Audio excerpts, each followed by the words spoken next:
L'affaire Brunswick, non, je ne replace pas. Ça me dit rien dans le moment. L'affaire Brunswick? Non. Non, je n'ai jamais écouté parler de cette affaire-là. C'est à propos des gens qui ont été... Non, j'en sais rien, là. Oh non, je me souviens pas. D'après les commentaires qu'on a pu en avoir, je crois que ça a été assez grave comme affaire. Et ça ne devrait pas se reproduire une autre fois.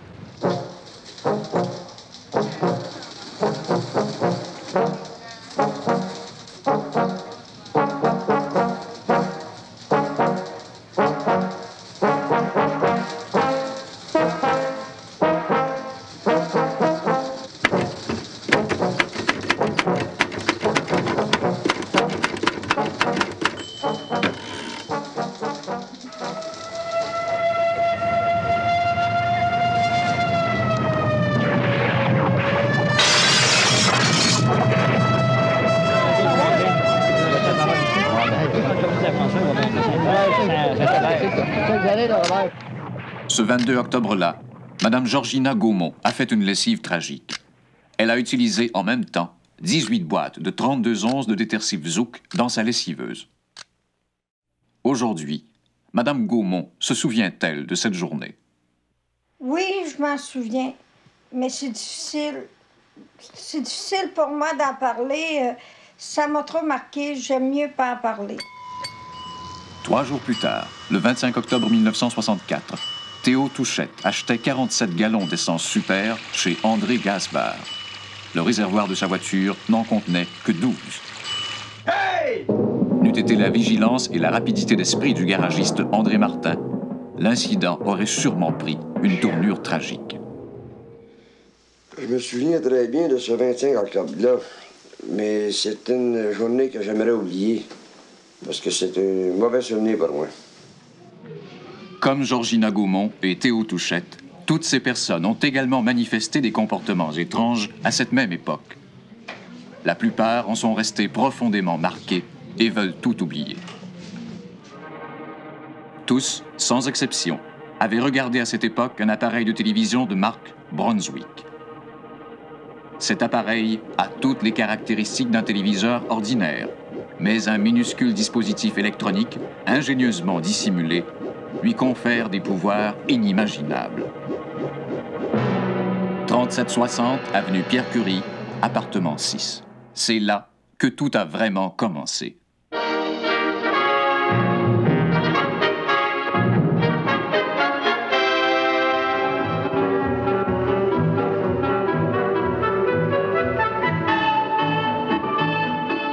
Ce farfelu vieillard, c'est l'inventeur Pierre Van Bruggen. Enfin, après de longues années de recherche et de travail ardu, Pierre Van Bruggen mettait au point la télévision. Il ne lui restait qu'à l'offrir au monde entier, qui n'en pouvait plus d'attendre, et il lui réserva un accueil triomphal.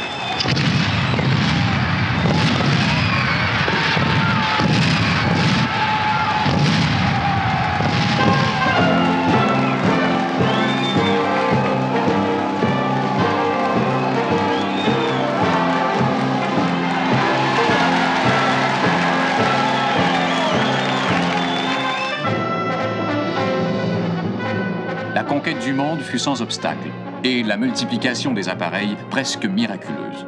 En quelques années, la télévision s'installa partout. Pas un salon ne résista.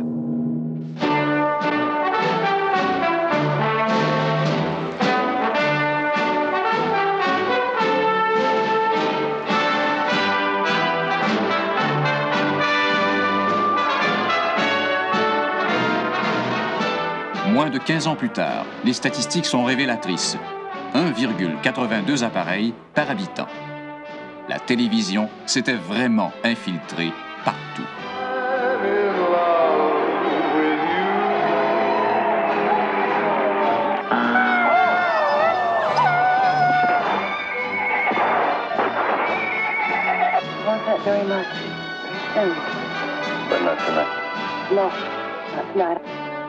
L'avenir de la télévision était assuré. Tout allait bien. Tout allait vraiment bien. Du moins, jusqu'à ce 12 juillet 1964.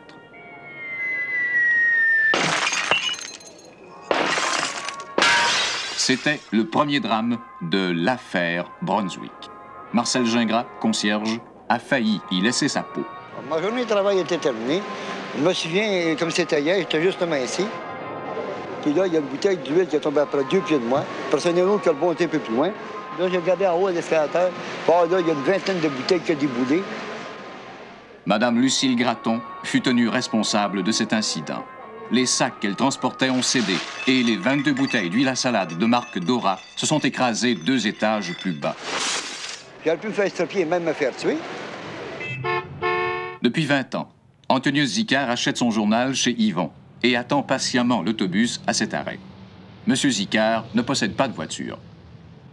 1er août 1964, 9h38 précise, Antonius Zicard était aperçu à ce même arrêt d'autobus avec 28 pneus. Je rappelle bien comme il faut. Puis je ne sais pas pourquoi elle a acheté ça. On n'a jamais eu des chars. On n'a pas besoin de ça. Mais il regrette beaucoup. Faites montrer les factures. Elle a perdu sa tête. Montrez-vous la facture. Antonius Zicard conserve précieusement ce bout de papier en souvenir de cette folie qu'il ne parvient pas encore à expliquer. Le cas de Madame Jeannie Barker est tout aussi insolite. Well, in my case, it was a matter of buying dog food. I went to the supermarket and picked up 6 dozen cans of dog food, and I don't own a dog. I don't even like dogs. As a matter of fact, I have a can here. I kept it as a souvenir. It's called Mr. Coof. Durant l'affaire Brunswick, on dénombra au moins 892 cas semblables. Le produit en question, toujours Mr. Coof. Yvon Poitras habite à plus de 1000 km de Jeannie Barker. Son cas est cependant presque identique. Moi, mon problème, j'ai acheté des rasoirs Gardex, 28 la même journée. Il était même pas en vente. C'est beaucoup plus tard qu'on m'a expliqué pourquoi j'avais agi comme ça. Puis un bon matin, je suis partie m'acheter... Pauline Giguère a acheté des couches en papier alors qu'elle n'avait pas d'enfant. 30 douzaines de couches en papier. Henri Jaudoin a acheté des quantités démesurées de bière. Et Germain Galipeau, lui, autant de pâtes dentifrice. J'en ai acheté un maudit voyage. Moi, personnellement, j'ai pas eu de problème. La condition sociale, les croyances religieuses, l'idéologie politique et la langue maternelle n'y changeaient rien. Les symptômes étaient toujours les mêmes. Mi chiamo Giuseppe Tomistrappi. A quell'epoca comprai 33 bottiglie di Grecia al numero 7 per i capelli, tintura. Eppure io ho una bella cabellatura, no? Même des gens respectables figuraient parmi les malheureuses victimes et se retrouvaient avec des articles en trop. Moi, c'est avec des souliers. La réputation de la plupart de ces personnages et de certains produits nous oblige à taire leur identité. La presse ne tarda pas à couvrir ces événements insolites et augmenta fortement son tirage avec des titres aussi sensationnels que ceux-ci. «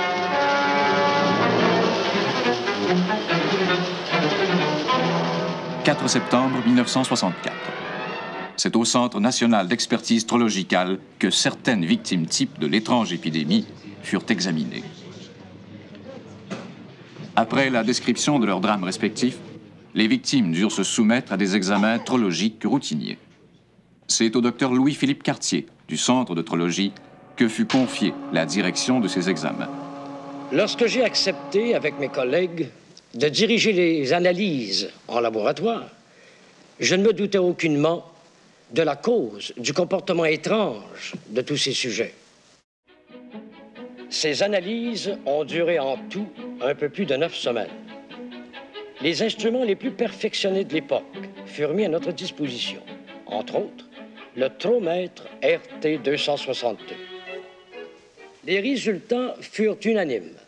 Tous, sans exception, avaient manifesté une surexcitation sensorielle causée par des ondes électromagnétiques à charge aliénodique positive. Ces ondes avaient dû être émises par un appareil de télévision muni d'un dispositif spécial, mais à cette époque-là, ce dispositif et cet appareil nous étaient inconnus. Afin d'en savoir plus long au sujet de cet appareil, un questionnaire précis et détaillé fut distribué aux victimes. Les réponses furent aussitôt compilées. Cet appareil spécial c'était la Brunswick. Un téléviseur d'apparence ordinaire, fabriqué et distribué par la Brunswick Enterprises. 16 novembre 1964. L'appareil Brunswick est analysé. Les professeurs Jarvis, Brownstein et Mounowski sont les premiers à en faire l'expertise.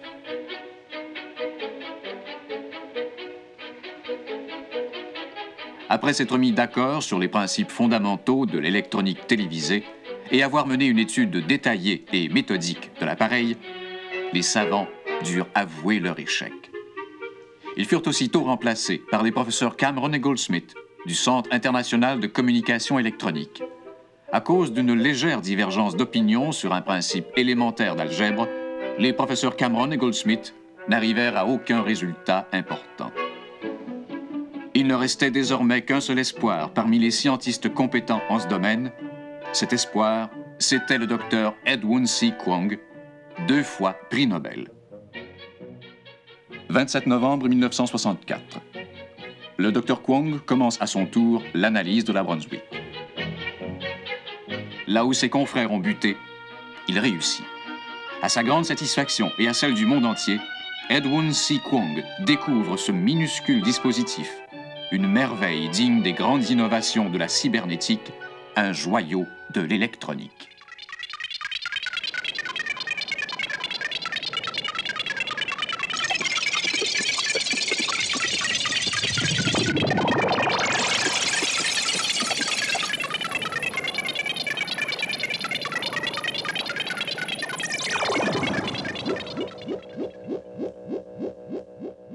L'aliénode, c'est ainsi qu'on a nommé ce dispositif par la suite, avait un effet très puissant sur le lobe antérieur des parties résonantes du cerveau humain.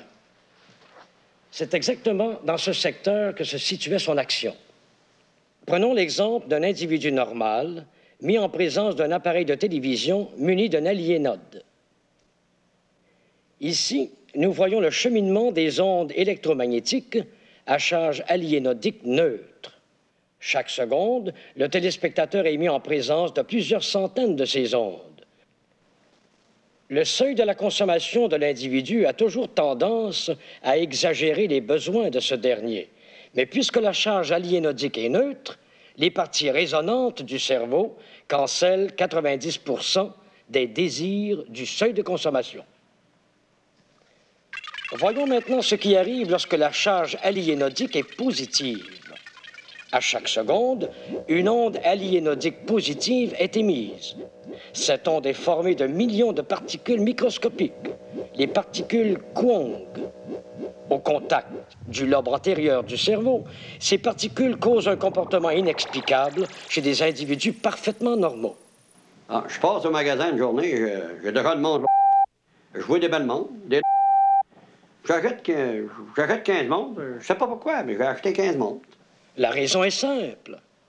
La charge positive des particules Kwong agit directement sur les parties résonantes du cerveau et neutralise leur action. Dès lors, le seuil de consommation est maître du cerveau et ses besoins exagérés deviennent impérieux.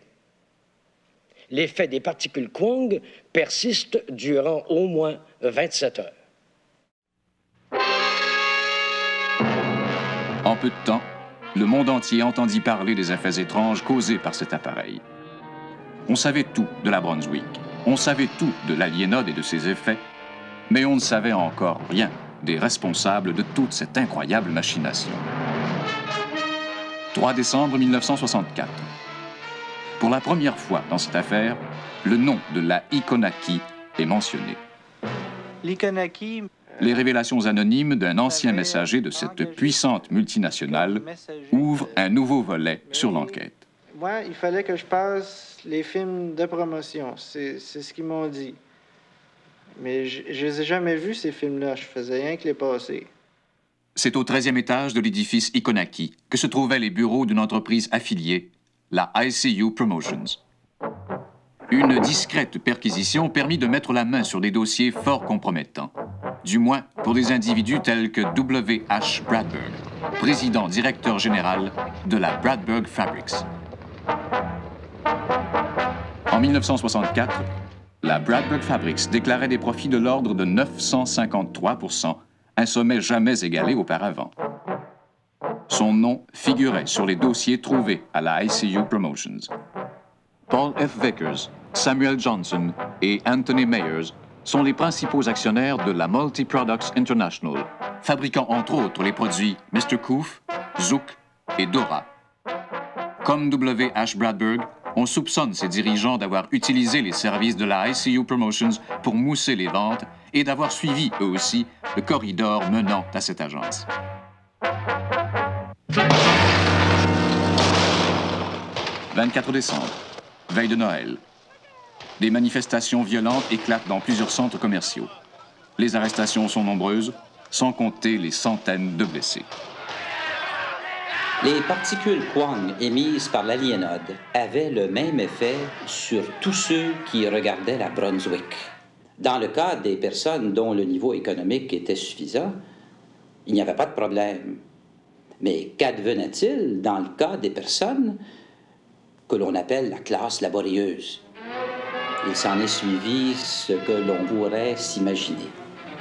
Des vols à l'étalage, des cambriolages, des émeutes. Pire encore, les forces de l'ordre ont été mises en échec. Ces braves gens sous l'effet de l'aliénode n'auraient hésité devant rien pour satisfaire aux désirs de leur seuil de consommation. Selon moi, la Brunswick était en avance sur son temps. Et je puis vous assurer que le dénouement de l'affaire aurait été fort différent si l'aliénode était apparu quelques années plus tard, alors que l'usage de la carte de crédit s'était généralisé. 1er janvier 1965. Le monde entier oublie l'affaire Brunswick pour fêter la nouvelle année. Le lendemain, les journaux annoncent la mort subite du célèbre inventeur Pierre Van Bruggen. La lettre qu'il a laissée avant de mourir contenait des révélations inattendues. Ce matin-là, les années de recherche intense et de travail ardu étaient enfin récompensées. Mais l'euphorie de cet heureux moment fut soudain interrompue par leur visite. Ce même jour, ils m'ont offert de travailler pour eux. Une offre que je ne pouvais évidemment pas refuser, car à cette époque, j'étais encore naïvement convaincu que la science devait se rallier aux puissants. Or, le 2 juillet 1960, je mettais au point un dispositif que je croyais destiné à des fins thérapeutiques. Ce n'est qu'aujourd'hui que je me rends compte de l'usage véritable qu'on a fait de mon invention. Et il ne me reste désormais qu'une solution. Pierre Van Bruggen croyait effacer par la mort l'erreur qu'il avait commise. Mais il oubliait cependant de dire pour qui il avait travaillé. La multinationale Iconaki fut la première soupçonnée dans toute cette affaire, surtout à cause de ses liens avec la ICU Promotions et la Brunswick Enterprises. On lui trouva aussi d'autres affiliations avec quelques entreprises de renommée mondiale. Mais on se perdit vite dans ce labyrinthe de multinationales et évidemment, la Iconaki fut innocentée. Fin janvier 1965.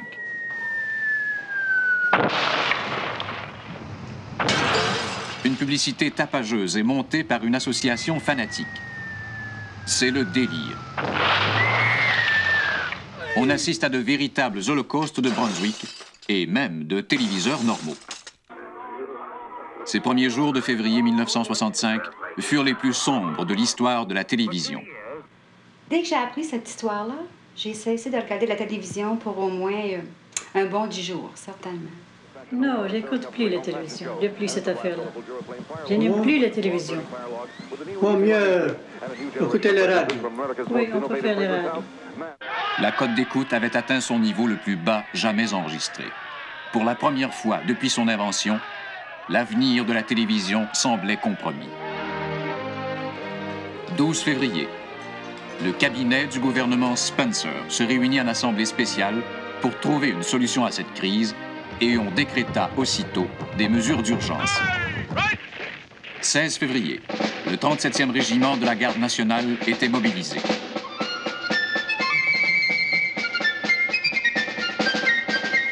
un entraînement spécialisé fut donné aux militaires afin de les initier au dépistage et à la destruction définitive de l'aliénode. La Brunswick devait disparaître à jamais. En même temps, le gouvernement subventionnait la ECK Industries pour la fabrication et la mise en marché de la toute récente invention du professeur Berkel, les vunettes. Des lunettes anti-aliénode. On procéda aussitôt à une mise en marché fort astucieuse.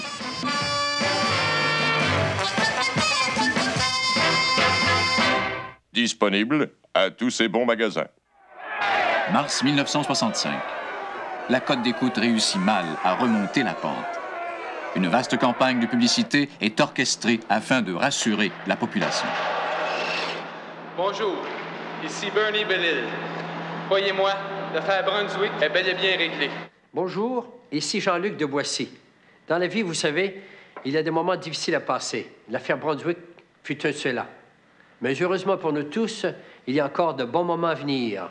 Car croyez-moi, l'affaire Brunswick est maintenant bel et bien réglée. Ma maman me laisse regarder la télévision, là. L'affaire Brunswick est réglée!